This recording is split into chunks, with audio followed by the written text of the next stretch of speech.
Gentlemen, boys and girls, football fans of all ages, this is Tim May along with Phil Rabinowitz, and we're doing Facebook Live here. I'm kind of trying to do something a little new. So everything I do, they can see right now. That's right. Great. That's fantastic. No major editing like our podcast. Yeah, our producer, director, and camera holder is Sky Blue. What's your last name, Sky? McOwen. And she's doing an incredible job just getting us ready for this. You know, Bill, just coming out of, we got to talk to the linebacker coach today, Bill Davis, who was a quality control guy here last year, and a couple of the linebackers, Jerome Baker, as I call him Jerome Baker, big tackle maker, and Dante Booker, who this time a year ago had won a starting job at Ohio State. Over Jerome Baker. And then he got hurt in the first game, and Jerome Baker took his spot. Jerome Baker kind of ascended the ranks and became sort of a star, even though, as he admitted today, he didn't line up right most of the time. He just made plays. He's trying to work on that. But you got to talk to Dante Booker. You're doing a story about him for tomorrow. And what did you glean from that? He's a very determined young man. I think when he tore his MCL in the opener last year, he pretty much knew early on that he was probably done for the year. Urban Meyer didn't say that publicly. Kind of every week it was like, well, he's getting closer, he's getting closer. By the time he really was able to play, it was too late. He didn't want to burn a year of eligibility. Right. But now he's back. Chris Worley's moved to the middle. Dante Booker's going to be on the outside along with Jerome Baker. And Ohio State feels like they've got three really, really good linebackers. Well, what's interesting is I've said this on radio, TV, et cetera, even written it, I think. They've got three guys who were starters last year, when you think about it. I mean, they lost a starter. Obviously, Raekwon McMillan, big-time draft pick of the Miami Dolphins. But like all these guys at one point or another last year were starters. Dante Booker won a starting job in preseason camp.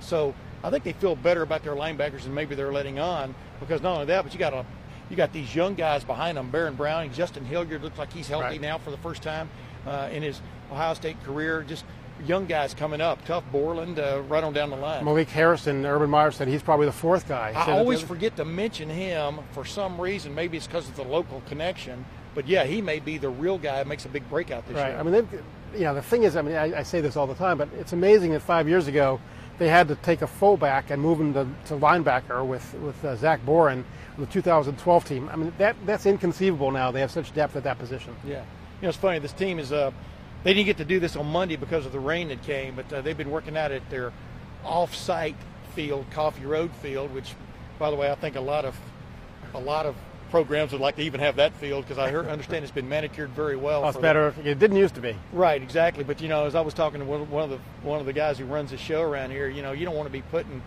prize athletes on a rocky field just to make a point, you know. Right. I mean, as we know, the Cicci kid for Luke Cicci for Wisconsin suffered a season-ending knee injury. I think it was yesterday, torn ACL. He's out for the year. That's a major blow to Wisconsin's hopes. And, you know, as teams go through preseason camp, that's what they're trying to avoid, is that those one or two big hits, which can really change the complexion of a team. Right, and you have to draw that fine line. You do have to get prepared. You do have to hit. You have to tackle. It's part of football. But you just have to hold your breath and hope that the inevitable doesn't happen too often. And Ohio State, to the best of our knowledge, you know, we're not able to watch practice, unfortunately. You know, there's no reports of any kind of serious injuries this year. No, but the interesting thing is Mike Weber has been not slow to come along. He had a little bit of a hamstring tweak, and he's a returning starting running back. You know what he can do, and they're expecting bigger things out of him this year. Last year, you could best describe him as being a doubles hitter. Urban Meyer wants to see him hit some home runs this year in the running game. But what it's allowed is J.K. Dobbins, for example, a freshman out of LaGrange, Texas, the high school, which is about 2 miles from my brother's weekend ranch. How far from Lufkin? Right outside LaGrange. It's about 250 miles from Lufkin, but we digress. Bottom line is, I know LaGrange well. Jerome Baker was just talking about him today. I mean, J.K. Dobbins has really made his presence known in this preseason camp. I mean, you know, he just takes a licking and keeps on coming, keeps on ticking, and keeps coming at guys. So it's like it's going to be interesting to see that, because they have some depth now that they didn't have a year ago. Yeah, I mean, last year, because remember, they had Briante Dunn, who was kicked off the team, you know, right before training camp, I believe it was. Yeah. And so it was Mike Weber's job. And Antonio Williams was a true freshman. He was not ready. Demario McCall was too small. He was not ready. Now those guys are progressing. I mean, Urban Meyer said nice things about both of those guys. McCall may be more of an H-back. They kind of use in both roles. But Antonio Williams, who looked like he was getting lost in the shuffle, he's made some jumps, apparently, from what Urban Meyer said.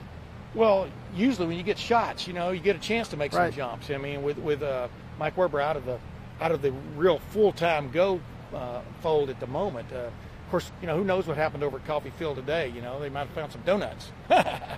Coffee and donuts. What do you think, Bill? That's great, Tim. Thank you. You're welcome. I should be here all week.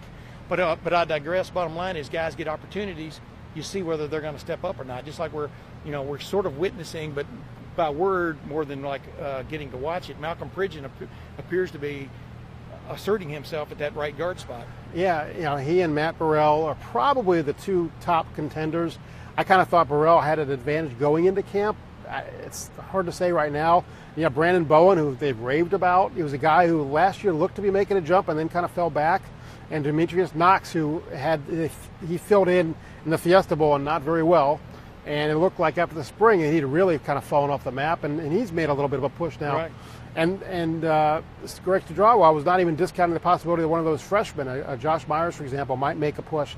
I think that's probably not going to happen. I think they would go with a veteran guy. But I still think Wyatt Davis is going to figure in there right, eventually. Right. I really like this kid out of California, who was a Mr. Football of California last year. Just think about that. As a lineman. Offensive lineman. You put on his video, and he reminds you of a little bit of Orlando Pace, the way he just finishes things and has that nasty attitude about him. And you wrote about Michael Jordan in the paper today, and people can see it at dispatch.com or heck, go buy a paper.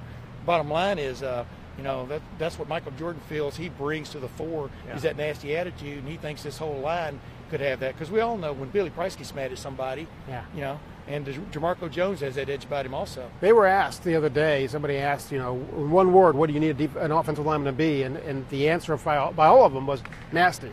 They want to play to the whistle and maybe a little bit beyond. They want to really assert themselves. And last year they did at times, and then other times they were overmatched. Isaiah Prince last year struggled badly in the big games. They are raving about him this year. They think he's a completely different guy mentally and physically. He was okay last year in terms of having the gifts, but mentally he admitted if he had a bad play, he'd kind of go in the tank a little bit. And he's learned you got to let the past be the past. Yeah, we're going to wrap this up now in a second, but notice we've talked now for 10 minutes. We haven't mentioned the name J.T. Barrett, and it's really funny how I get phone calls. I do radio shows across the country. You do too, but they're always asking about J.T. Barrett. Almost in a downing tone. There's a skepticism about him. And I keep reminding them. The coaches of the Big Ten voted J.T. Barrett and Saquon Barkley, the talented running back at Penn State, the Silver Football Award winners last year. Yeah. A trophy given out by the Chicago Tribune every year that goes to the league's MVP. I mean, the coaches of the league thought J.T. Barrett was pretty darn good last year. You could see coaches know what's going on. They can see in other teams when a guy's having some problems in front of him from a protection standpoint, and maybe receivers not getting open. From all accounts, J.T. Barrett's has had a really good preseason camp, had a really good spring, and then also these wide receivers like Terry McLaurin seem to be stepping up along with Paris Campbell, K.J. Hill, et al. Is not one guy; it's a bunch of guys. What's the most common cliche in football? The quarterback gets too much credit, too much blame, right? Well, of course, yeah. So that's a fact of life. J.T. Barrett understands that very well. Yeah. And last year, was J.T. Barrett perfect? No, he was not. He held the ball too long. He had a little trouble going through his reads, little problems with accuracy, especially on the deep ball. But it's not like a guy who was as good as he was in 2014 has suddenly lost it. Right. He's still a very good player, but he's only as good as the people around him. If the offensive line protects, if the receivers get open and catch the ball, if they have a balanced running game, J.T. Barrett will be just fine, and all the Heisman stuff will be borne out. I'm more interested in what's going on behind J.T. Barrett or under J.T. Barrett, whatever you call it. I mean, that battle for the second job between Dwayne Haskins Jr. and Joe Burrow and Tate Martell. And Tate Martell, even Tate Martell wants to redshirt this year, because you could always use a year of seasoning. But the bottom line is, after the scrimmage the other day, one of the first names out of the defensive players' mouths, matter of fact, it was Damon Webb was talking about Tate Martell being tough to tackle, being tough to deal with. Tate Martell had a 65-yard run. You don't discount that when you're having full-go scrimmages, no matter who you're going against. These are good football players across the board here now, and you're having some pretty good days. He may be in more of the mix than we think, but I really think it's going to come down to Haskins and Joe Burrow. Yeah, I would think Burrow, so. of course, was the backup last year. And Tate Martell was the only guy wearing a "you can hit me" shirt, or not. We're not wearing a "don't hit me" Which, shirt. in my opinion, enhances it. Right. He was the Gatorade Player of the Year last year. Look, he's a credentialed guy. He's also a freshman who has a lot to learn. I would be very surprised if Tate Martell is anything but fourth string right now. Yeah. Does that mean anything? Next year, is he going to be in the running? Absolutely. And if something strange happens this year, could he play? Maybe. Hey, you remember a guy named Xander Diamant? Absolutely. Okay, that was a guy that played under Kevin Indiana. Wilson. Was never really the true starter, but man, everybody remembers that 75-yard run or whatever it is he had against Ohio State, where he got the corner and took off and made that into a game a couple of years ago. Well, Kevin Wilson's now the offensive coordinator at Ohio State. My point is, Kevin Wilson is interested in having guys that make plays, and so is Urban Meyer. The grand plan clearly is to redshirt Tate Martell, but push comes to shove, you never know what's going to happen in college football. I mean, who would have thought, the Cardale Jones story would have happened? Yeah, I mean, exactly. that's the fun thing about this. You have a depth chart. Well, we don't yet, but we can picture one, and you say, okay, you can go through the schedule and say, I think this is going to happen. The beauty of sports and college football is that you have no idea. Strange things happen. Well, we'll be back on one of these others. We can get Sky to come out and join us again. She's made the broadcast. Oh, absolutely. I think she's done a great job about. Go ahead. Yeah. We will do more of these before the first game, August 31st in Bloomington against Indiana. That's what I was trying to say. I was getting to that. Sky was giving us the wrap-up sign, and I'm trying to include her into the credit here because you can't have TV without a cameraman. That's what I've always, or camera person. Excuse me. But we plan to do several of these before we're done. Yes. Bill. Yes.